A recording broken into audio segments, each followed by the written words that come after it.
ternyata dengan mengenalkan emosi ini mempermudah kita juga nih untuk nantinya ketika anak mengalami emosi yang gak nyaman bisa lebih ditenangkan dan anak bisa lebih kenal sama emosinya. Nah, tapi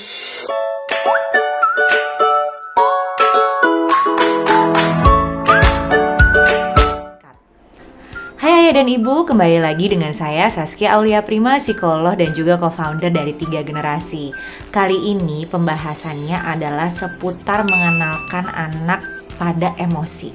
Kenapa sih perlu dikenalin gitu ya? Kenapa kayak emang nanti dia nggak bisa ngerasain sendiri gitu. Nah ternyata dengan mengenalkan emosi ini mempermudah kita juga nih untuk nantinya ketika anak mengalami emosi yang nggak nyaman bisa lebih ditenangkan dan anak bisa lebih kenal sama emosinya. Nah tapi sebelum lebih jauh kita bahas nih tips dan triknya mengenalkan emosi pada anak, jangan lupa klik dulu tombol subscribe dan juga loncengnya. Jadi kalau 3 Generasi punya video baru bisa langsung dikasih notifikasi. Stay tune ya. Yang pertama, biasakan kita sebagai orang tua tuh menyebutkan emosi kita dari anak kecil banget, dari bayi juga nggak apa-apa. Jadi misalnya sambil gendong, aduh ibu seneng nih ngelihat kakak, atau misalnya aduh aku sedih nih karena tadi misalnya belanjaannya kurang gitu. Jadi intinya sih kita omongin aja, katakan aja, ungkapkan perasaan yang kita rasakan sering-sering gitu, supaya anak juga terbiasa ngelihat oh orang tuanya tuh juga menyebutkan emosi kok, itu bukan hal yang aneh ketika kita berbagi mengenai perasaan kita.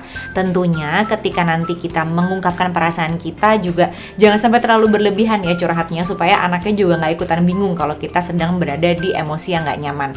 Dan hati-hati kalaupun kita menyembunyikan nih sebagai orang tua perasaan gak nyaman, anak tuh bisa tahu. Jadi biasain aja kita menyebutkan emosi-emosi yang kita rasakan.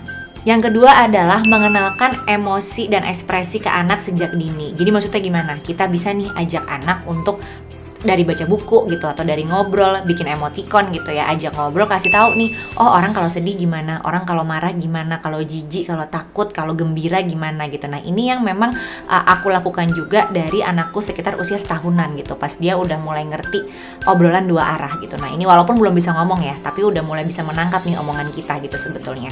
Dan di situ anak bisa tahu nih macam-macam ekspresi emosi, jadi juga mudah buat dia mengekspresikannya. Kadang-kadang aku ajak main juga, kayak misalnya coba kalau misalnya sedih kayak gimana, nanti dia pura-pura nangis. Jadi intinya kenalin sedari dini dan supaya anak tahu beda-beda emosinya. Karena penting banget nih untuk anak tahu sekarang sebenarnya emosinya itu sedang apa gitu. Bukan cuma tentang ini emosi yang positif aja atau negatif aja gitu kan. Nanti bingung. Tiap emosi punya cara penyelesaiannya masing-masing. Jadi harus banget dikenalin sejak dini jenis-jenisnya dan ekspresinya seperti apa.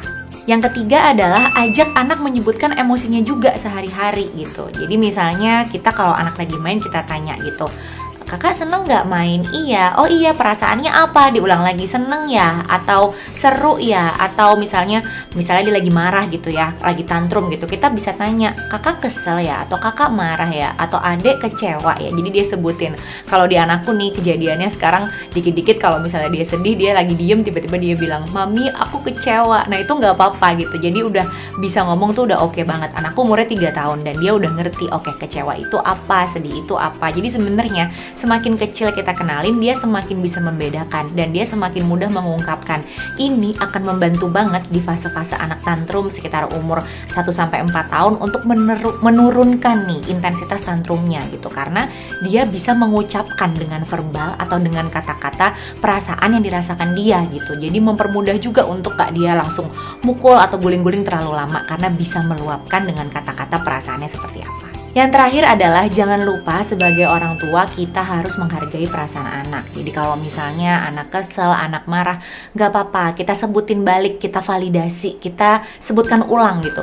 Oh kakak marah ya, gak apa-apa kok, kadang-kadang orang emang bisa marah gitu. Jadi sebenarnya bukan dengan ketika anak nangis atau marah terus kita bilang jangan nangis kamu, takut nanti anaknya misalnya jadi mentalnya tempe gitu, jangan sampai gitu. Jadi sebenarnya ketika anak memahami perasaannya, kita menerima perasaannya, semakin mudah juga buat dia menjadi kuat gitu. Jadi dia juga tahu apa yang dia rasakan dan dia tahu bahwa emosi atau perasaan itu sifatnya kayak tamu, dia datang dan pergi gitu. Jadi lebih mudah untuk dia bisa mengelola lah perasaan-perasaan gak nyamannya. Itu dia beberapa cara yang bisa dilakukan untuk membantu atau mendidik anak mengenali emosinya. Nah, kalau para parents sekalian tahu nih misalnya cara-cara lain atau misalnya mau rekomendasi buku, mainan, film atau apapun yang bisa membantu anak belajar emosi, silahkan banget tulis di kolom komentar ya gitu. Siapa tahu ada yang aku nggak tahu. Dan jangan lupa kalau suka sama videonya di like, di share gitu ya, di subscribe jangan lupa. Dan juga jangan lupa main nih ke Instagram dan TikToknya 3 Generasi @TIGA Generasi. Sampai jumpa di video-video berikutnya.